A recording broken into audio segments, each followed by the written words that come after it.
Good evening and welcome. You have joined us for tonight's webinar, Reversing the Effects of Chronic Stress and Anxiety. I am Lacey. I'm one of the hosts this evening, and I will be here throughout the webinar just to facilitate as we have a great conversation between a large, vast majority of education and wealth of knowledge here. Two of our presenters are Dr. Robert Greenberg and Dr. DicQie Fuller. So Dr. Robert Greenberg is joining us tonight from Nashville. Throughout his professional career of almost 30 years, Dr. Robert Greenberg has been a chiropractor and the owner of 2 integrative health centers, as well as a biological technology company. He's an inventor, a patent holder, a lecturer, and he's traveled the world. He is also the developer of numerous products and assessment and clinical devices. Dr. Greenberg has served on Transformation's advisory board for more than 16 years, and most recently, Dr. Greenberg has shifted his focus to include meditation and mindfulness training. He brings with him a true passion for sharing and extraordinary ability to explain even the most complex scientific information, and he makes it easy for others to understand. He has a strong belief that our pursuit of an intellectual component of life may have missed some very basic, simple, and profound ways to improve health, wellness, and our enjoyment of this journey called life. I'm sorry about that one, Dr. Greenberg. I know what I meant to say.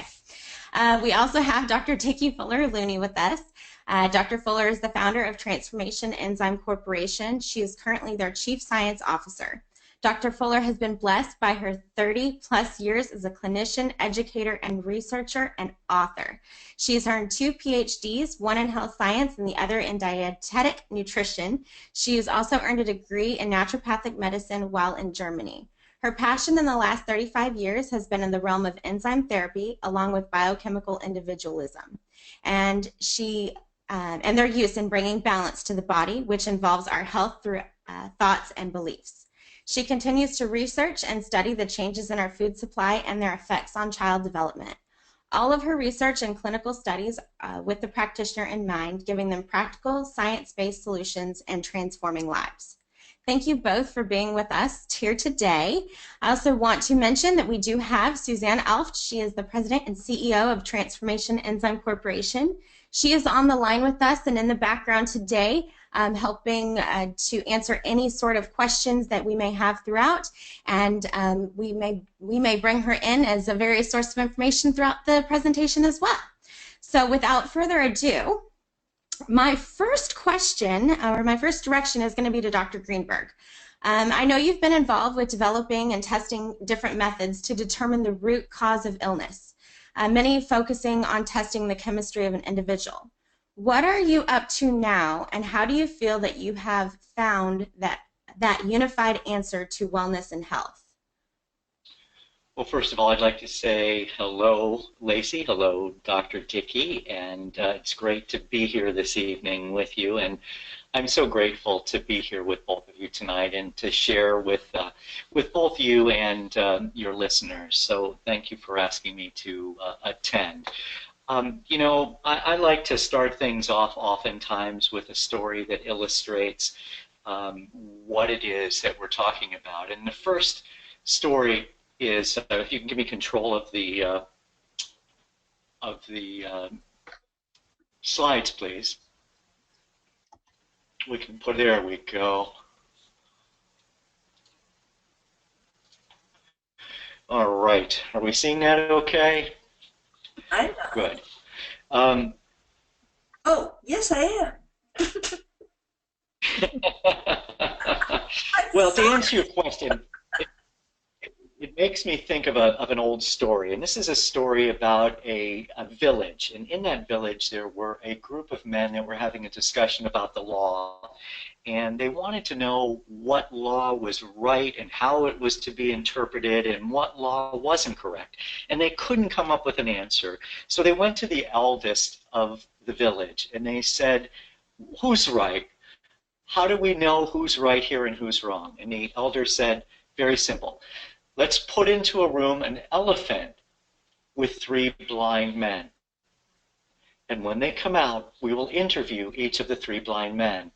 And so that's what each of the men did. They put an elephant into a room with 3 blind men. One by one, the blind men came out. And the first one said, what you had in the room felt exactly like a rope. It was long and wispy, and it moved around, and it had rope qualities. They said, okay, thank you. The second one came out and said, what you had in there was a tree trunk. I felt around, and I felt this very, very strong and secure tree trunk. They said, thank you very much. The third one came out, and he said, I felt something that felt like a snake. It kept moving around, and it kept making noise and wrapping around me, and I'm quite certain it must have been a snake. And they told him, thank you. And so the eldest looked at the gentleman, and he said, who was right? And the answer is, they were obviously all right, but they didn't have the full understanding, the full picture of what was really going on. They had all felt a part of the elephant, but none of them had understood that there was a full elephant right there in front of them. I really believe that to answer your question that you asked, that's what's happened to us. We've begun to see the parts, and we've made the parts smaller and smaller and smaller, and we believe that by affecting the part of the whole, that we are really making dynamic changes to the whole itself, instead of understanding that the whole is greater than the sum of its parts, and that's how we are as an organism. Perhaps we need to stop looking at small pathways and all of these things that we microcosmically or microscopically look at and start seeing the organism as a whole and treating that organism as a whole. And when I do that, I like to compare the reductionistic thinking to system-oriented thinking. And I'm not going to go over this slide because there's so much on there, you can look at it, but I want to show you in the medical concept, which is the end of this slide. It gives a real contrast of the two. Under the medical concept, reductionism is health is represented as normalcy. Well, normalcy is taken as a majority of the individuals are normal. I guess they didn't include me in that criteria. The second one is under system-oriented approach or holism, health is robustness. It means that we're really looking at the vitality of the entire organism. In the medical concept of reductionism, health is risk reduction. But in a system-oriented approach, health is the ability to adapt and to have plasticity, to grow, to shape, to bend, to move along with whatever is going on. So we've got to now move from the small picture to the much larger approach. And to tell you the truth, that was what we were attempting to do some years ago with the factors of biological terrain, which looked at the environment of the body, not to isolate ourselves to a specific organ or system or pathway that gets smaller and smaller and smaller and yet does not change the organism as a whole. Let's take a step back and let's look at the whole forest, at the whole organism, at the whole person that's there in front of us, and that will lead us to a much greater understanding of what causes our illness and where we can begin to make dynamic changes in that process. So what role does homeostasis have in this new found approach? Like the homeostasis, the balance? Well, the homeostasis, or the dynamic homeostasis, is everything. And this was a concept that took me a while to really gather. But when I realized that the primary objective of our body is to maintain this dynamic change in homeostasis. And everything is a stimulus to the body, whether that is food or water or activity or a thought or anything that comes into our sphere. anything that comes into our being acts as a stimulus to begin to move the body, and the body has to adapt to that. And so it is the body's adaptation that we are oftentimes looking at. In fact, we know that when a stimulus remains consistent for a long enough period of time, it changes that baseline dynamic homeostasis, and it creates a new set point, if you will. And that new set point is now that normal point for that body. But oftentimes as practitioners, we look at that new set point and it doesn't reflect normalcy. And because it doesn't reflect normalcy, we feel like we need to push that set point back into that normal range again. And in doing so, that causes additional stress to the body because, again, it's stimulation. Even if that stimulation that we're putting in is natural, is simplistic, it still is a stimulus that affects the dynamic homeostasis of the body. And it was a strange point to realize when I realized that everything is changing our body and that I started looking beyond just the obvious. It really started to open up new and wonderful doors of understanding and explanation. So I'm curious if, Dr. Fuller, if you have anything to add to that. Well, he's saying things so well that, you know, I'm impressed. I got caught up in the whole thing. Thanks, Rob. I think that, you know, to say it very simply, he said it that way and more. But, you know, when people come in and see me, I just, you know, you talk to them. They will share with you sometimes what their stresses are. But this particular system allows you to pinpoint some things. And as Rob said, everything affects our body. And so this software is a way of working with that patient at the deepest level. They come in, they see the information, we explain to them that this just simply is something that takes place in our body, and it's showing up how hard it is for your body to stay in balance, given whatever the problems are. And so, excuse me just a moment, wouldn't you know, I thought I closed everything down. I didn't. Okay, well, so much for that. I'm stressed. No, so anyways, this would not be a good time to check me out. But anyways, what it does is it does cause the patient, I do believe, to open up and say, well, you know, here are some of the stressors. And it's amazing all the many things people are going through on the emotional level. We know that. But, you know, everything we think, everything, every type of feeling we have is registered immediately in our cells. So, you know, we used to say, well, think positive and, you know, that sort of thing. And because they know that if we can kind of shift ourselves, we can get in a better shape. But when that stress is prolonged is when we begin to see issues that are real conditions. And, you know, I wrote the 7 stages of wellness, or if you want to say disease, to let people know that it starts very simply.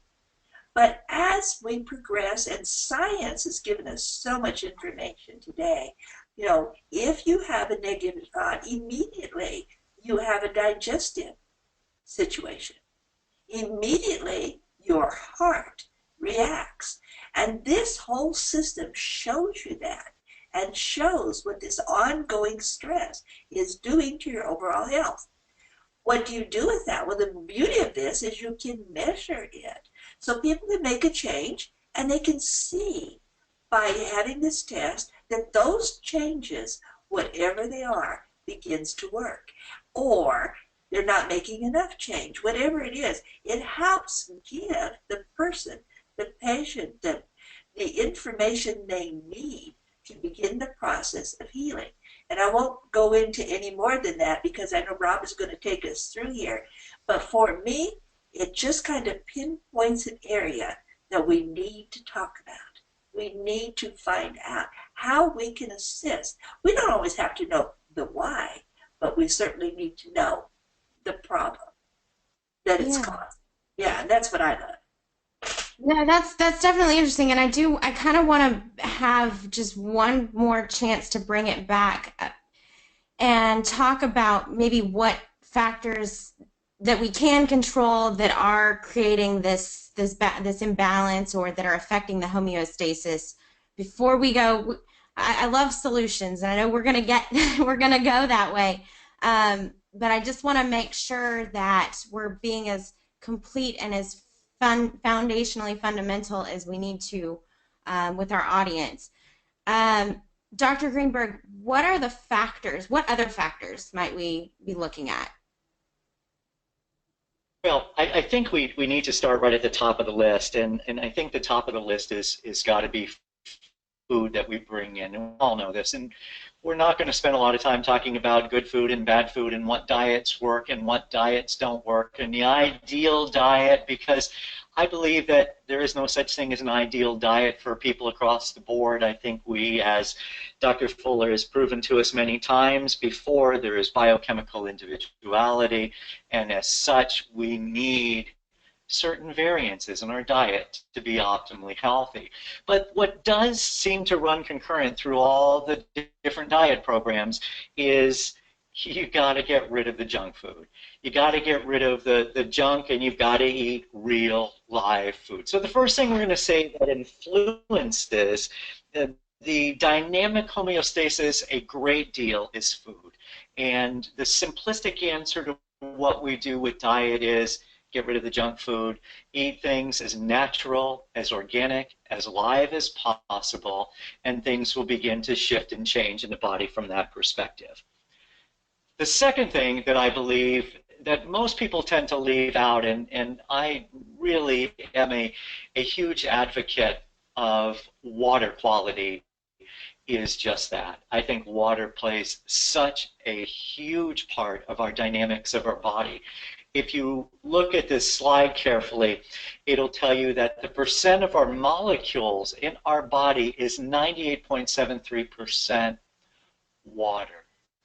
So what that translates to is that even though we hear dictates that we're 60% water and on, when you break it down to a cellular and a microscopic molecular level, it really is, we are mostly water.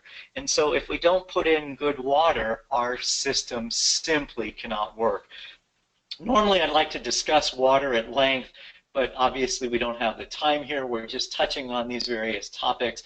But I think in order to get good water, there's a few basic things you need to do.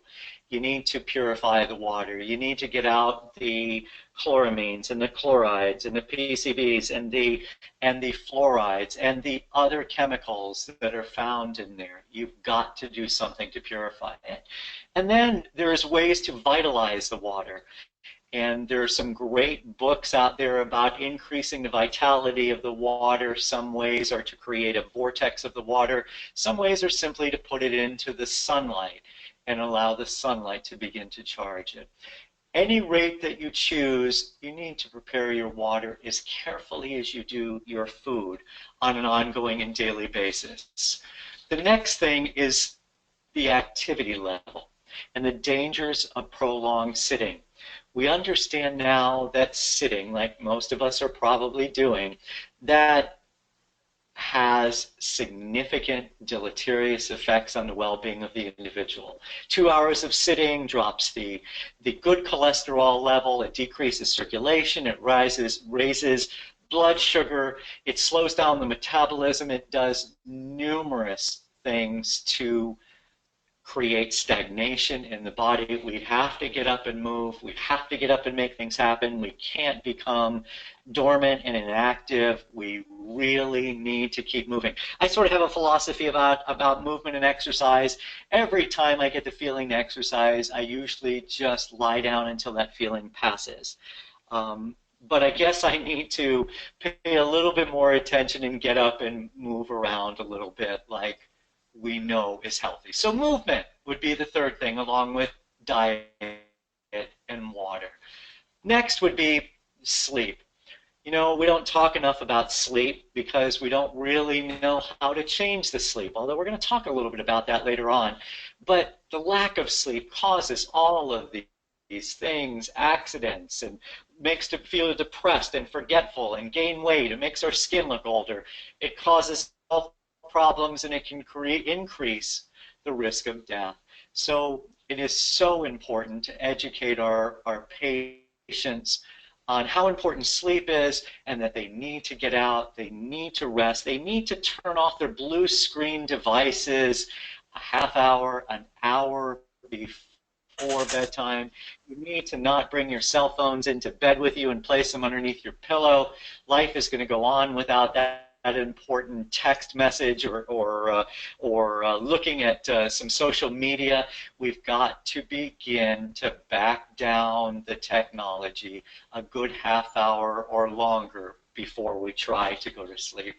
And lastly, in the things that most acutely affect the dynamic homeostasis of the body is stress. And, I put this last kind of in a way of saying that the most important thing to me is there. I think that our bodies are hardwired to deal with stress, and the hardwiring activity that happens with stress is so deleterious. We're going to talk about some of those things hopefully in just a few moments. But for now, I want you to think about stress and all of the different stresses that we think about and how powerful they are in ruling our lives and our patients' lives. And stress and the hardwiring of stress was originally designed. I believe Rob's having a little bit of trouble with his. I have to dismiss. There we go. That's something big. Are we there? Yeah, I think your internet connection was having some slow bits, so try that one now.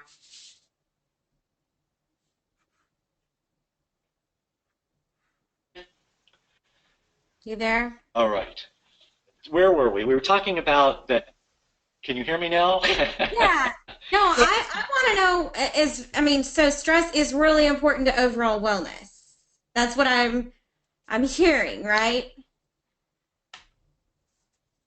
Stress is hurtful to overall wellness. Yes. But it's a really important factor.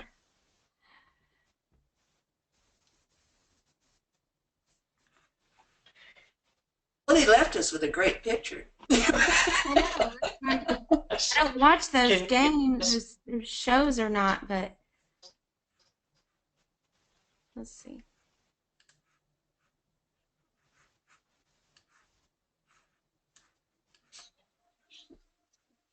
I'm not sure he's still here. Well, why don't I go ahead and take it for just a moment until he comes back on?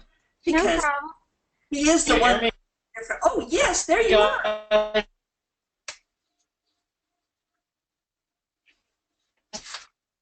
No. Let me see. Dr. Greenberg, can you maybe switch over to the phone? I think there might be some slow internet on your part, and I will jump over. This is a situation that there's no point in stressing, right? Well, what he wanted to say too is, the overall wellness is certainly going to be affected by the stress we have in our body.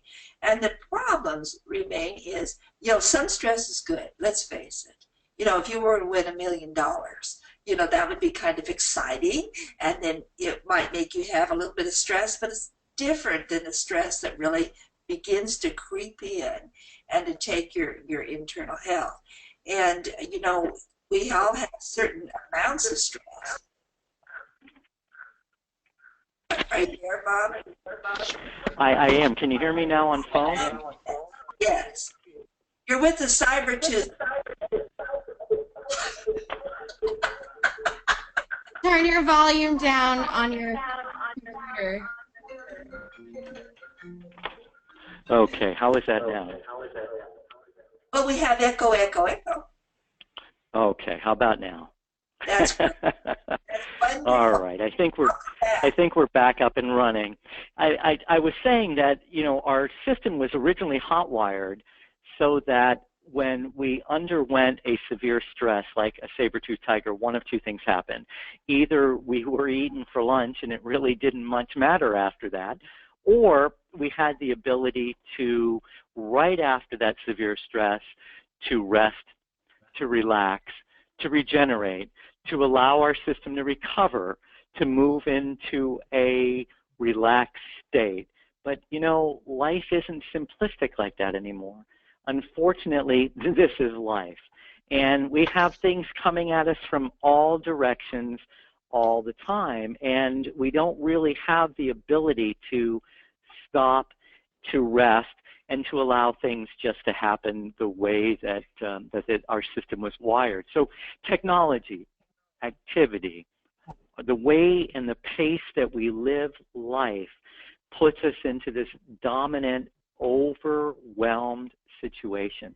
And I really believe that that rates well above anything else that we can talk about, above the dietary changes, above the water changes, above the activity changes, above the sleep changes. We need to get a strong grasp on this. Because look, just for a moment, indulge me if you would in a little physiology that we all say, oh no, we won't go too in depth. But all I want you to see out of this is that in all these situations, our senses take in visual, auditory, tactile, olfactory, and taste. All of that comes in through our brain, and eventually we end up producing a hormone. And that hormone is cortisol. And that hormone of cortisol causes all types of physiological alterations and changes in the body. And it is this fight or flight stage that we get into because of the activity of life that we really need to slow down. We really need to change. And more now than ever, because technology and everything else has sped us up. So this is paramount. This is the way we're wired. We can't get around it. We can ignore it, and we've been doing a great job of ignoring it, but we cannot truly get to wellness unless we look at this pathway and what happens and how we measure it, and then, of course, how we can treat it and change it.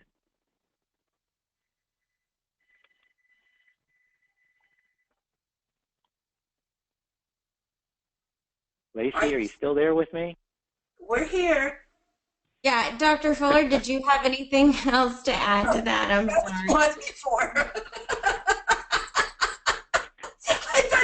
I thought you were thinking, you know, that was so interesting you just had to stop and think about it for a moment. No, truly, you know, we were talking about the devastation that some stress can put us through.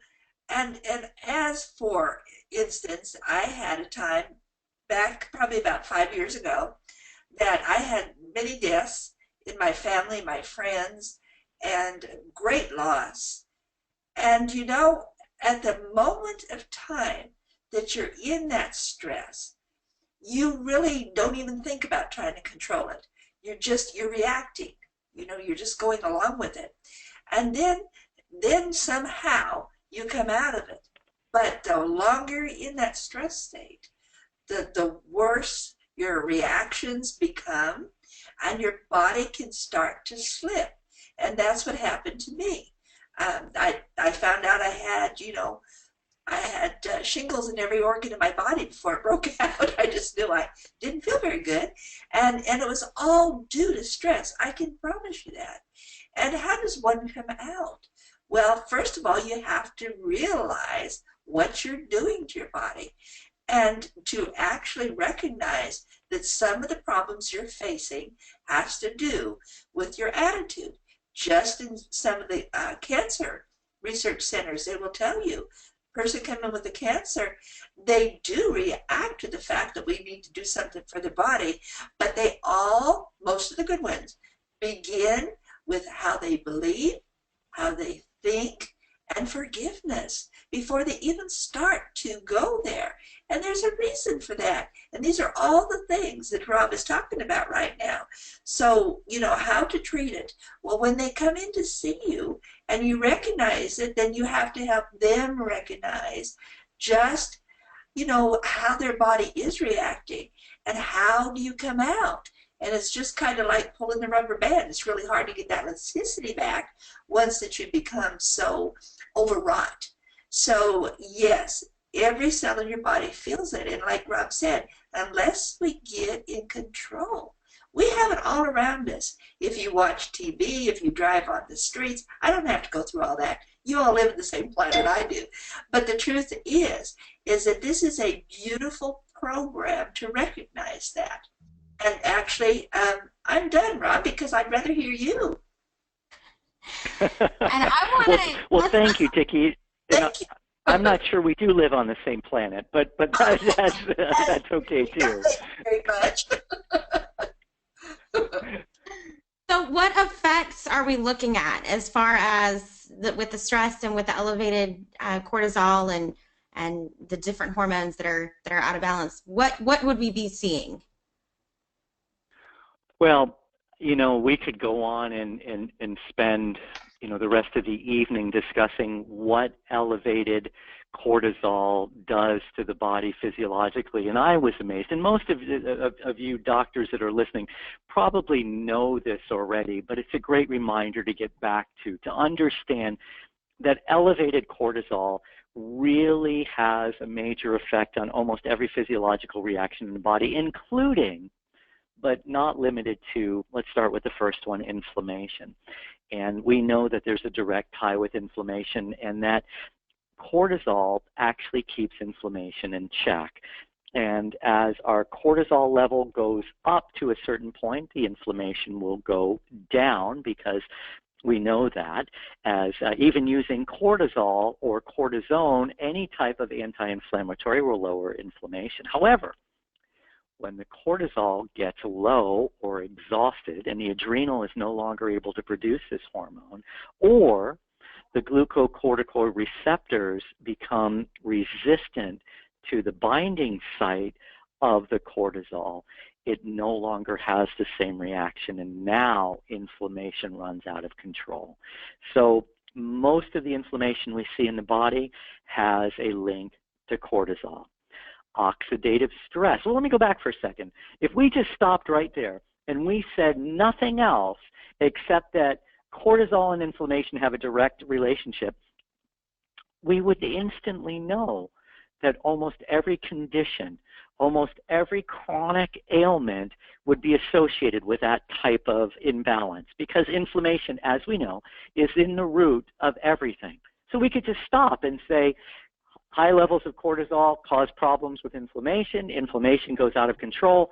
Hence, you've got all other reactions. But it really is directly tied to too many other things. And I won't go into each specific detail on how it is, but we've got oxidative stress. Oxidative stress is incredibly high with elevated cholesterol. Immune and autoimmune type of function and diseases is directly related. Because you think about it, when cortisol comes on, you're in a fight or flight mode. I don't need my immune system for that short period of time, so it shuts down. As cortisol levels increase, the immune system continues to be suppressed and not to be able to do its function. Eventually, cortisol either becomes depleted because the adrenal becomes exhausted, or cortisol, again, the glucocorticoid receptors become resistant to cortisol. And now what happens? The immune system runs out of balance. It just goes haywire, and we get seeing what is one of the fastest growing things that we're seeing in our patients, autoimmune disease. Could this be directly tied to this entire pathway that we're talking about? Absolutely it can be, and the physiological biochemical evidence is there. The next topic would be brain and memory. I was amazed to see that high levels of cortisol actually cause brain cells to excite themselves to death. they actually cause an infusion of so much calcium that the brain cell actually deteriorates. So hyper levels of cortisol can cause brain cellular death. Memory, well, what happens in a memory is that we have a part of our brain called the hippocampus, and the hippocampus controls our memories. But what happens in high levels of cortisol is it shuts down the hippocampus, and it increases the awareness, the size, and the activity of the amygdala. And the amygdala is kind of our meerkat that sits out there and looks for every type of worry and fear, and is there a tiger behind that next rock, and what do we have to concern ourselves with? So what happens with high levels of cortisol? Our memory goes down, our ability to download new information into our existing memory goes down, our ability to recall information that was downloaded before becomes deficient, and the amygdala, and this has been shown under functional MRIs, the amygdala actually grows in size. And when that happens, we're actually more fearful. And we're actually worried even more and chase our tails in our mind even more and go round and round and round. So you begin to see that when brain and memory, and we all say we're having perhaps a senior moment, even if we aren't quite seniors yet, it really may have nothing to do with that at all. And it may just be the levels of cortisol that are affecting that. Cortisol also affects digestion because we know that all digestive processes are a parasympathetic activity, not a sympathetic activity. And when cortisol levels are high, the sympathetic nervous system is elevated and running strong, we are moving into a non-digestive realm. So digestive problems are related to this. Blood sugar regulation, huge problem in this because elevated cortisol causes glucose to flood into the blood. And it does that through two mechanisms.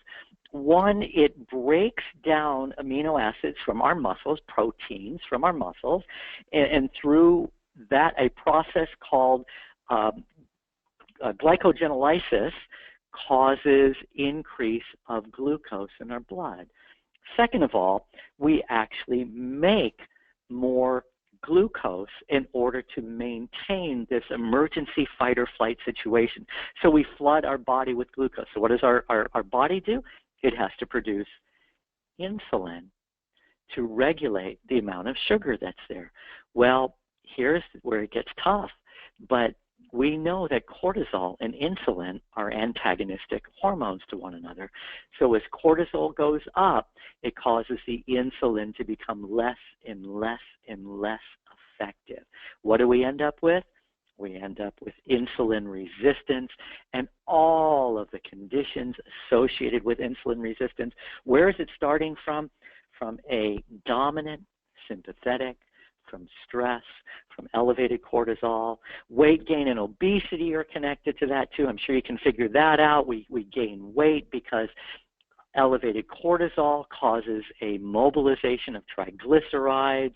It also, interestingly enough, it causes leptin resistance. And leptin, as you know, is that hormone that tells you, okay, I've had enough.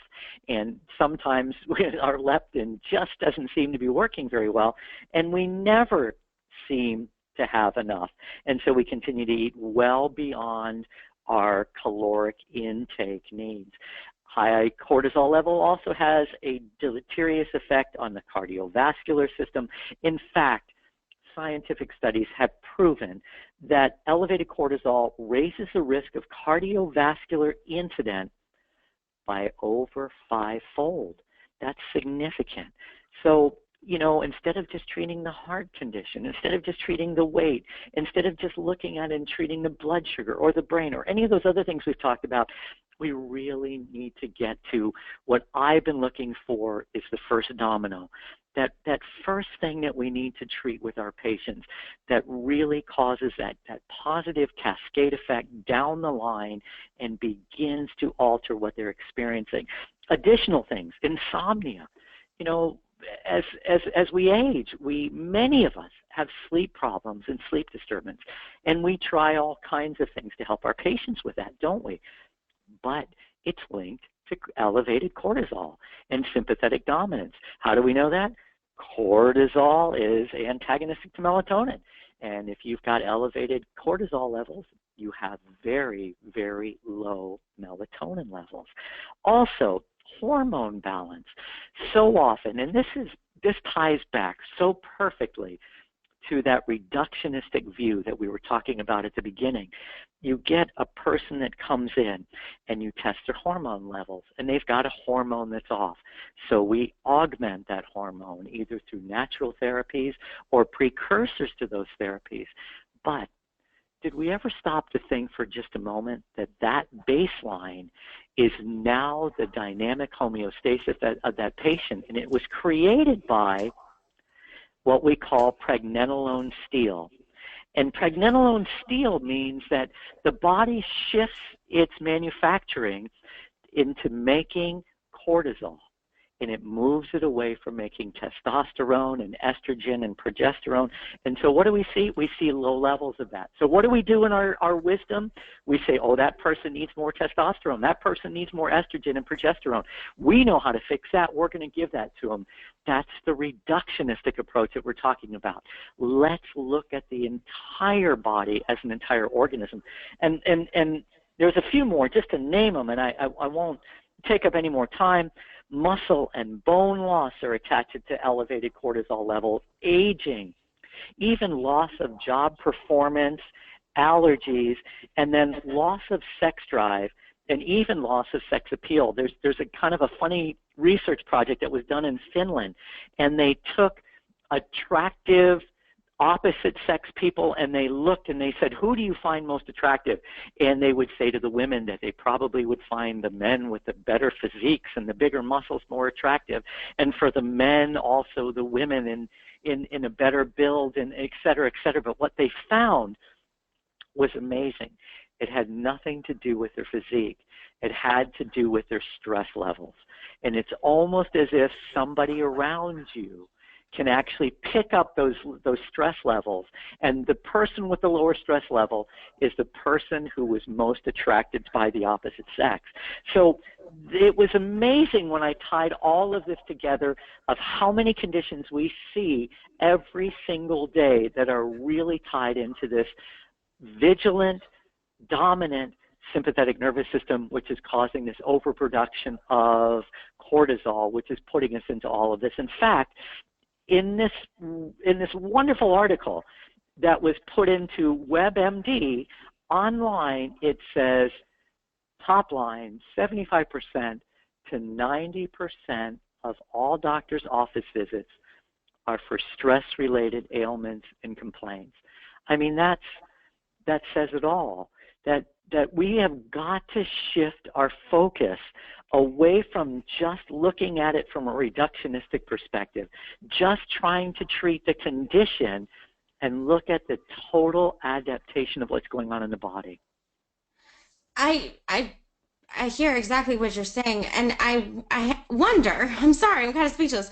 I personally know so many doctors who've been testing cortisol levels for a very long time, but why hasn't this led to the same conclusion, or is this maybe what they're trying to address, the cortisol? Well, you see, that's the million-dollar question when it comes to the cortisol levels, because we all did it. I did it for many years, tested salivary cortisol levels, and this is what we saw. This is a chart that I found somewhere in publication of research that clearly shows, if you look at the blue line, which is the median, which is where people are supposed to be, 95% of the population shows that green line, which is the elevated line throughout. So 5% show the red line, which is below optimal. So we ran these cortisol tests over and over, and we saw this pattern over and over. And what did we think was going on? We thought it was the adrenal problem. We said it's an adrenal issue. Let's support the adrenal. Let's give it the nutrients it needs. Let's change even perhaps and add in more rest and relaxation and things like that. And by the time we got the cortisol level, by the time we saw 20 of them, 50 of them, 100 of them, that looked identical. We finally said, you know what, this isn't getting me anywhere. I'm going to save my patients some money because they're not an inexpensive test, and I'm actually going to stop running this. It didn't prove anything to us. It's not on-the-spot testing. It doesn't give us instant information, and everybody shows in this pattern, and it was never changed by supporting the adrenal gland alone, ever changed. I'm personally one of them. I have the flat line. I have the flat line to show it, to prove it. But I really, okay. So we've beat that. We've gotten the fact that we need to pay attention to it. And I know that you've spent so much of your energy and kind of working towards the how patients or why patients get ill and how to get them back to that optimal place. Where are we? Where are we now? Where's this journey led you? Well, I think that's the greatest question of all, and this has been a journey. And ever since the days of biological terrain and understanding that the environment is more important than a specific system, I began to feel that there's another step. And I began to understand that there's something beyond this, but we have to maintain the totality of what's going on. And this is what I think about the totality. Most of our life, we live with our brain ruling our existence. We think our way through life. We analyze our way through life. And we let the heart kind of take a little bit of a ride. And when I had an experience of a very, very deep core that many of you have had, heart-opening experience, I began to realize that everything changed and that the way that you perceive life and everything about it begins to shift and change. And when you lead with your heart. And so I began the journey by opening up and working on opening up my own heart and getting out of my mind, which wasn't an easy thing after really being so mind strong for so many years. But the heart has so much more to share and give, not only to me, but also enabling me to really hear my patients and what they're saying and ways to help them. So I began by that step, which led me on a journey. That journey was I began finding articles out there about heart opening and how the heart changes and effects of changing of the physical heart when we change from the mind to thoughts of compassion, when we do mindfulness, when we do opening up our heart and we really care for others.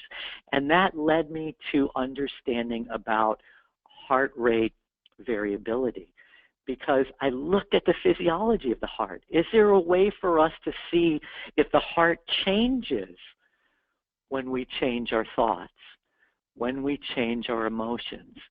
And if you're curious about this, you look up a wonderful group called HeartMath. They're a non-for-profit group, and they have a ton of research that shows that when we open our hearts and we do loving kindness and compassion, we change our heart rate variability. And in doing that, we change our physiology of the body. And so I'll get into that in just a little minute more, but let me just explain real briefly heart rate variability. It's very simple. All it's doing is it's taking a heartbeat, and you can see it in the red trace right here, and it is measuring the distance between the R to R intervals. And so when we say we have a heartbeat of 60 beats per minute or 70 beats per minute, we actually don't. It doesn't stay static all the time, as you can see by this very small example right here. This may average out to 75, 76 beats per minute, but if you look at it, the first section is 70, the next one is 76, and the third one is 83. And the greater the variability in that, the greater the ability to handle stress, the greater the ability to handle all things that come at us. We have a greater ability to move forward in life. So we can measure someone's variability and see exactly how prepared they are to deal with stress, how well they're handling their emotions, and what we can do about them. But hasn't HRV assessments and devices, have always been rather complex and a long learning curve and difficult to interpret? Yes, absolutely. In fact, heart rate variability has been around for decades and decades. And if you inquire into probably your local hospital or university, it's almost guaranteed that they've got heart rate variability equipment and they've done research with it. It's an amazing technology that is so simple and so easy and so quick at giving us instant interpretation of what the patient is experiencing right then and there and what to do to change it. And heart rate variability diagrams look like this, and this looks like it's in another language or perhaps that other planet that DicQie was talking about earlier. It looks like it could be written from there. But this is the way it was. It was complicated. It took a very high, steep learning curve in order to get it. And what I did when I finally came to all of this realizations and learning is I took the knowledge of the heart and I went out to a group in Seattle that had been making heart rate variability equipment for over 30 years. And I said, we need to make this easy for clinicians who don't have time to learn about this, and all we care about is how to help the next person who walks in our office. And we do just that. And so this looks just like what it's going to be, something very simple, straightforward. It gives us everything that you need to know in a quick glance. And what you can't show right now, which I think you may do a demonstration afterward if we have time, what it does is it does all of this in 5 minutes. And it will give you all the information you need, doesn't tie up anything, and the information is incredibly, incredibly valuable to see how your patient is doing, how they're responding, are we moving in the right, and what kind of resilience do they have to get well. And just a little bit more on that, Dr. Fuller, I know that you've used, or if I recall, you've used HRV in your clinical experience as well. What did you, or what was your application of it, and how did that work for you? Well, you know, again, being simple and taught in mind, I would say things like, well, you know, it's more of a picture of how you're dealing with your stress, and you know, and so if you're sympathetic and you're too sympathetic, it's like putting on the gas pedal. If you're parasympathetic, which this all shows very simply, you are like putting on the brake. But most of the people that walk into our office, they're just revving up. You know, they've got both the brake and the, you know, the gas going on at the same time. And how do you pull them out of that? Well, you know, heart rate variability has always been an interesting part of the healing tools. But what Rob has been working on for us at Transformation has been really interesting, because now we have a greater depth and we can talk to the patient with much more assurity, and they can see it. It's kind of like in the days that I did dark field, you know, here's a healthy cell, here's one that's not so healthy, here's a cell that's moving, this one isn't. And it's real simple because they can look and they own it. And in the owning of it, they then begin to make changes themselves. You know, you don't have to convince them. They can look at the information, and the next time they can come in, they can see exactly where they've been or what they're doing. And Rob has got a way of having people begin that process. And I'll let him explain that one. But, you know, there's a lot of these machines out there. There really is. And you can even get them on your phone, you know, all these other things. But they're not for the practitioner. The practitioner has to know more in-depth information. The patient doesn't need to, but the practitioner's got to know how to explain what that patient needs to do. And I thought this was a super great software to show it. And I really, really do like it. So of all the years of working with heart rate variability, this is my favorite by far. And it helps me be able to explain to the other person exactly, you know, what they need to do. Not only that, I'm selfish. I want to see how healthy I am. You know? see just how all the stress that I've been going through of late, I'm not going to get into that, it's impacting my life. And so this has been great. And Rob, I really do appreciate what you've done. Yeah, we Well, definitely. DicQie, thank you very much. And, you know, you brought up an excellent point right there, and this is what was most amazing to me, is that we think we're doing well. You know, we eat well, we drink incredible water, we exercise, we do Tai Chi, we do yoga, and I'm speaking of myself as I say we, but you know what? It didn't come to my full awareness until I ran the HRV on myself, and that was eye-opening to see that, boy, there are other issues here that aren't being covered by what I thought should be handled here. So it was very powerful realization to me as well. Well, so we're talking about the importance of testing and of understanding where you are, and I hear that practitioners want answers and patients want results. So I think that's kind of summarizing the whole thing. What sort of treatments have you prescribed for your patients in regards to these results? Once you get these results, what is it that they need to then do, or what's the prescription for them? Well, here was the most amazing part that was just sort of a huge slap in my face. What if I was to say that the treatment is so easy, you do it every day, all day, 24/7, and all you need to do is to become consciously aware of it. And if you think about it for a moment, you know what that is, because there is one organ, and only one organ in the entire body, that is both under autonomic control in our autonomic nervous system and also under conscious or our conscious control. And that, of course, is our lungs and our breathing. And so just by changing our breathing, we cause a reaction that looks like this. Our lungs affect something called the SA node, which changes the speed in which the heart moves and the beat, rhythm, and pattern, and we change the variability. And so just simply by changing our breath and breathing, we are actually changing our autonomic nervous system and pulling us out of sympathetic dominance.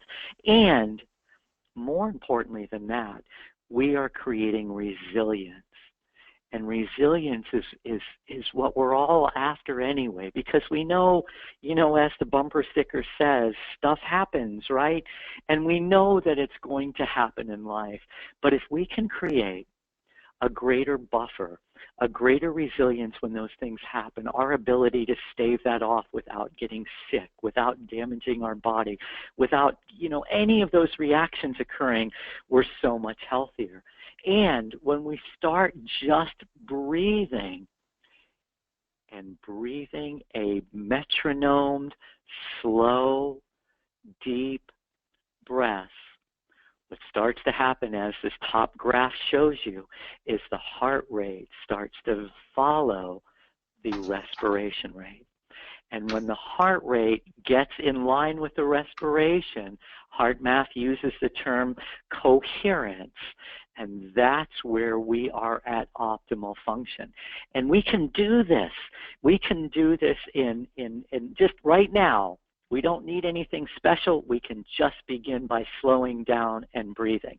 But to give you that right pace and sequence, we actually created a breathing metronome that's attached to the software. And of course, you're not seeing it because this is a static slide, but if you look on the left side, you see exhale, and it shows you when to inhale and exhale, and you breathe with this beautiful rhythmic tool, and you can set it with different levels of difficulty as you and or your patients get better. Now, here's the amazing thing of all, and this is something that I'm saying from me, and I've watched it first in me, and then I've watched it in people around me. When you're willing to take just 5 minutes once a day, more is better, but 5 minutes once a day, and breathe deep, slow, to this rhythmic breathing, it causes significant shifts in your autonomic nervous system. It brings your your sympathetic and your parasympathetic into alignment. It stops the elevation of cortisol. It begins to control all of the things that we talked about, the inflammation and the bone loss in the brain and all of those other things through a simple process of just breathing. I want to take this static image and I want to make it something more. I really do. But I know you have a couple more points to cover.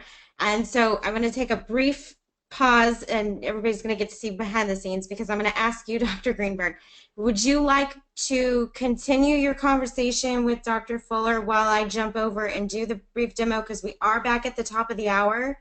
And I know some people have only given an hour for their time. So I can do these both if you'd like, if that's sure, okay. Whatever. Because I do want to back in it. I want to know why you think that functional medicine or integrative practitioners are avoiding dealing with the stress. And I want to show our audience at the same time, maybe because you said it was only 5 minutes. I want to maybe show them what that would look like if they were able to utilize the software. Wonderful. Well, you know, the reason that we have all avoided dealing with stress is frankly like this. And I love this picture because we don't have the toolkit for it. And we don't have the proper toolkit for stress. We don't have hours that we can sit down with a patient and talk to them.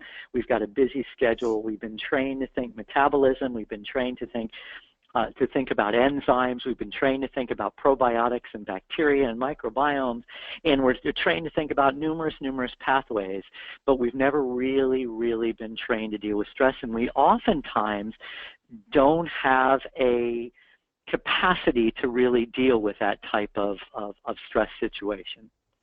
And so this changes all of that.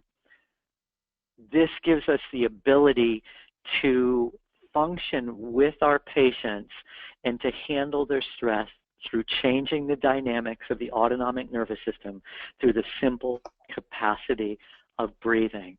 And we don't have to get into the stress levels and be a counselor, and we don't have to be a psychologist or a psychiatrist. We can help people just by changing their breathing, helping them change their lifestyle, which we already were doing with diet and water and exercise and sleep and all of those other wonderful things. And we were missing this very vital tool, and this gives us the ability to add that tool to our toolbox and to do it very successfully. I'm jumping over here now. I'm about ready to show up twice, and I'm glad everybody's laughing. Because if you can see my screen, oh, we can, good. So you can see here, this is, and Dr. Greenberg, feel free to chime in as well. This is the image that, this is the software. I don't know how many of me is showing up here. This is all it takes right here. So as I'm a patient, the one clip, the one sensor that can go on 2 locations, on my finger or on my earlobe. So just for the purposes of still being able to move around, I'll clip it to my earlobe and choose myself here.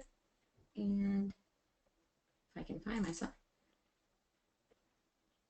And you'll still be able to continue talking, but I really just want to show you how incredibly easy this is. You don't even have to enter a blood pressure, but this is exactly, gives me the instructions, tells me how to do it.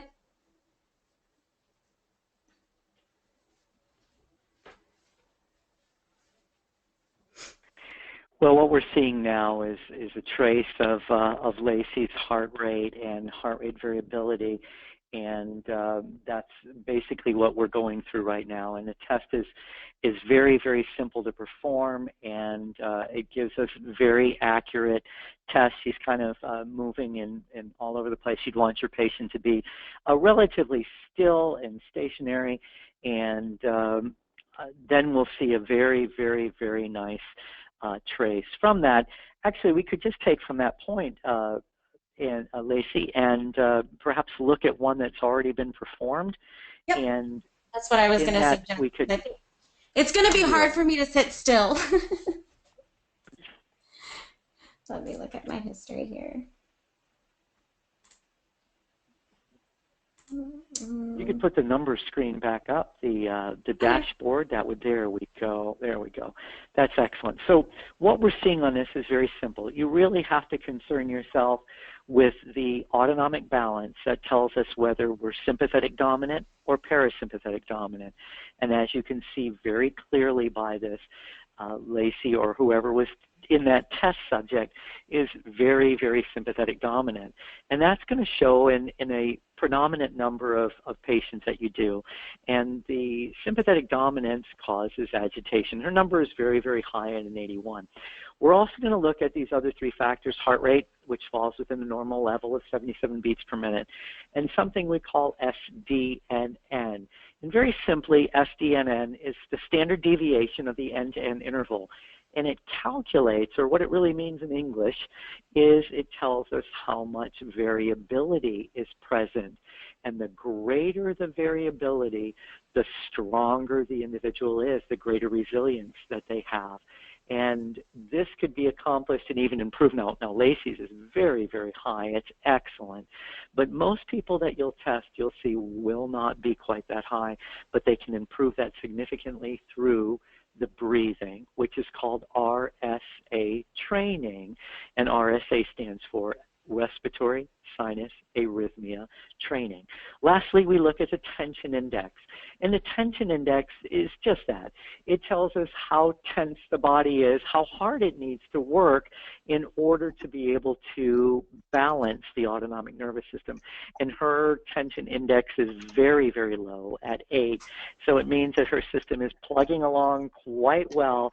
Even though she's sympathetic dominant, she hasn't done it long enough to really cause the huge problems and faults. And the reason for that is, without giving anything away, is Lacey is rather young and therefore doesn't have all the years of abuse that some of us may have already at our age.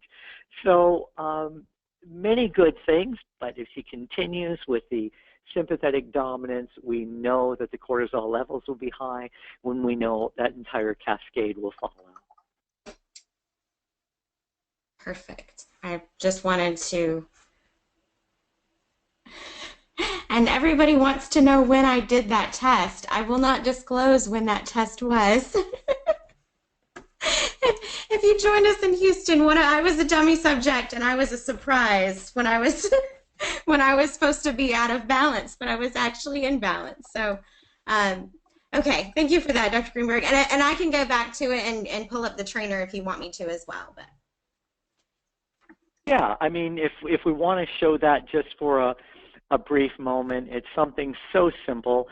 Basically, it's just that screen that I showed the screenshot of, and it's just the metronome moves up and down. You simply breathe to the rhythm that's there. It's calculating your breath. It's calculating your heart rate. And the better you breathe in the sequence to the rhythm, you get a higher and higher score. But what you're really doing is you're creating resilience. You're creating that buffer that we all need in order to withstand traumas, to withstand stresses, and to deal with as DicQie so beautifully said, life on the planet that we live on. I've officially worn my computer out. I think I've had it on too long, so I'm going to go back to that. This is a computer, not a, if anybody knows my computer, this is my secondary one. So. Let me throw this back to you. And I'll work on this while you have it. Bob, you might mention the fact that besides the fact that the software that we have allows the assistant in the office to show the patient the breathing technique and then realize how much better they feel afterwards, there is another way that we take care of them at home, and it can be a great deal of fun. Well, that's absolutely right. And, you know, there is ways that they can do this at home. It's very simple, and Transformation has a beautiful little kit that's made for the patient to take home with them, and so that they can continue to do breathing at home. But here's the amazing thing, and we've got doctors who are already using this in their clinic and who are doing trial testing and send me the results. And even immediately after the first session of breathing, people feel better, and they feel more relaxed, and they feel calmer. And in doing so, their values almost always show a really nice improvement. So this is something that we don't just do once, but this is something, if we can take 5 minutes a day, it really does make a nice large difference. And I think that when this takes place, then so many of the other things that we're doing for the patient, whether it be the enzymes or whatever, everything starts to make a big change a little quicker than what we're used to. You know, this is a way that a patient work for themselves, you know. That's beautiful. I mean, two things happen. Number one, when you let them do these things, people gain control over their life again and over their health direction, and that's perhaps one of the most valuable things that we can do, is turn that over to our patients and let them become a part of the healing process and not just depend on us. That gets hard, and we do see the changes. And as DicQie beautifully said, and this does happen when the autonomic nervous system balances, when we get out of sympathetic dominance, everything works better. Those enzymes that you're using have a better, longer lasting, more profound effect. The dietary changes are more profound. The probiotics work better. Those difficult cases that you could not touch before become much easier to handle and work with. I'm glad you said that. I wanted to say it in a very succinct way and couldn't. So that was great. Well, thank you. You're so welcome. Away with words, right? Right. So I guess this could be a question for either of you or both of you. Where do you feel that the true healing of the patients begins? You an answer? Well, I'll take a stab first. Yeah. I'll take a little stab first. But that is, I really think, and this is so important, healing our patients really has to begin with healing ourselves. We really have to take time. We really need to change our lives. We give so much every single day to our patients that we, after a while, become a wreck, so often in worse shape than the people that we're seeing. And I needed to find a way that could touch us all. And I found it through something that's been taught for literally hundreds, if not thousands of years by masters and teachers and gurus about breathing. And now we've got the physiological proof of what it does. So we begin with ourselves. We begin by breathing. We begin by stop pushing. We begin by learning to start allowing and flowing with the beautiful ebb and flow of our life. Test yourself. Look at your own HRV and prove to yourself the stress that you're under. And I think you'll be shocked that you're probably worse off than many of our patients are. So we really have to start healing with ourselves. And remember something very important. Healing is not really a destination point. Healing is really a journey, and it's a lifelong journey that we all have to go on and pursue. And really, to me, healing is about opening up the heart and about learning to love, learning to feel that truest compassion for one another, and learning to understand that when we're in our heart, that our body, our mind, our autonomic nervous system function just perfectly. Open your heart and enjoy the journey. Thank you so much. Awesome. I am jumping. I'm going to switch gears here back to some questions that we had. Suzanne, if you have your audio, maybe you can help me out because I'm literally going to have to put my glasses on for this. We have, yeah, Lacey, there's, Dr. Festi has asked a great question, and it's one that I think sometimes gets overlooked. And Rob, if you can answer this, would be great. What is the significance of the SDNN?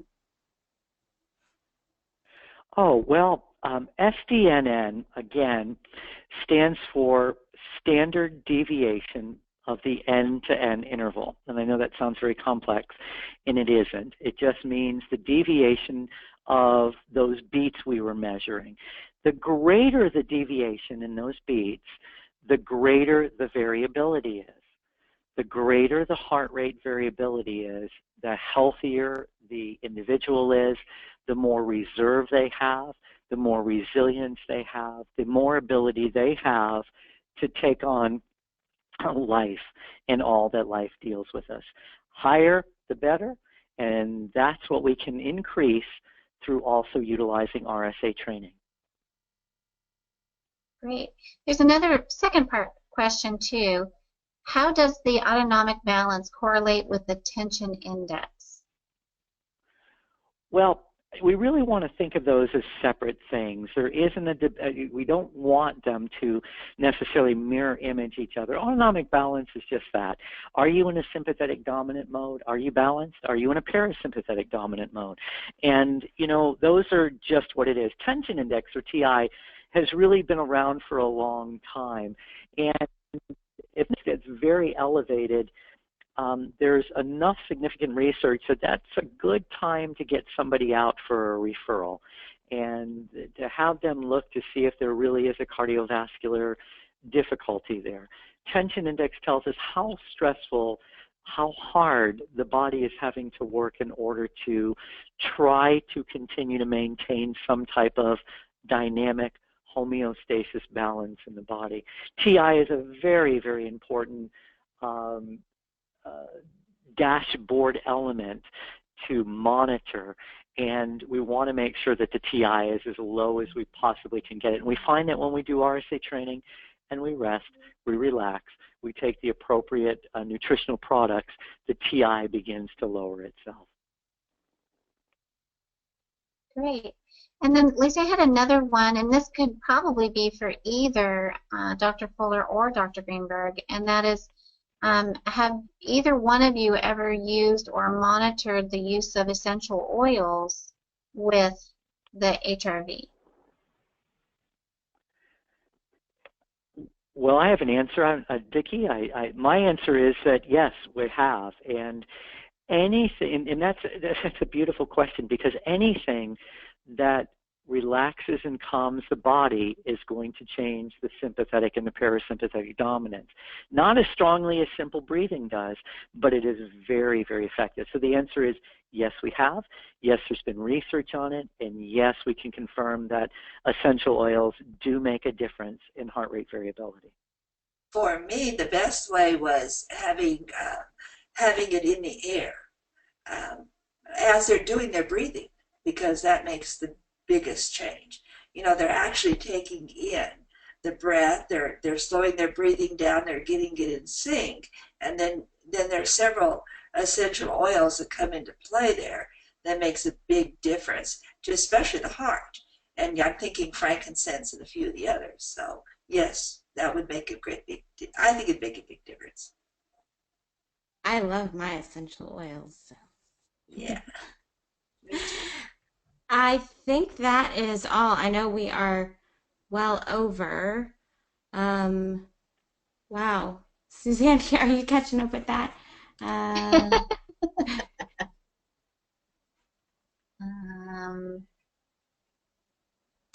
Exercise. Dr. Festi has noticed that exercise can improve the HRV.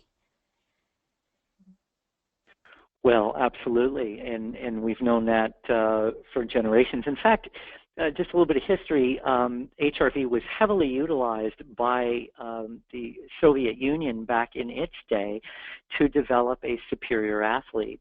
And the purpose is to have them train to a maximum end and use the HRV to see when they are under training, when they are overtraining, and when their system is exhausted and it needs to be a rest. So what he has experienced is exactly right on with what we've seen, is that exercise does improve the HRV, and so does, as we know, RSA training or simple breathing. And I want to throw in the vibrational plate. You know, that's one of the ones that came out of it as well, that just spending anywhere from 1 minute to 10 minutes a day on the vibrational plate does make a big difference as well. Awesome. I think that is all. I know a few of our folks, depending on where they are, it's gotten pretty late. So I think if there are any further last minute questions, and just to kind of summarize, this is obviously Transformation Enzymes is where Enzyme Corporation is where you can go to get more information. If you want to forward this recording, if you believe that there is somebody that you work with or in your office or maybe a colleague of yours that you'd like to forward this information on to, you will be receiving a link to the recording.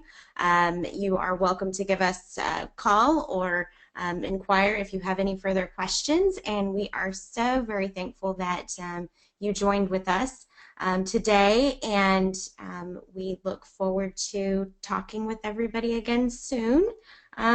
Dr. Fuller, Dr. Greenberg, or Suzanne, do you have anything else to add? No, I don't think so. I appreciate everybody has kept with us for so long.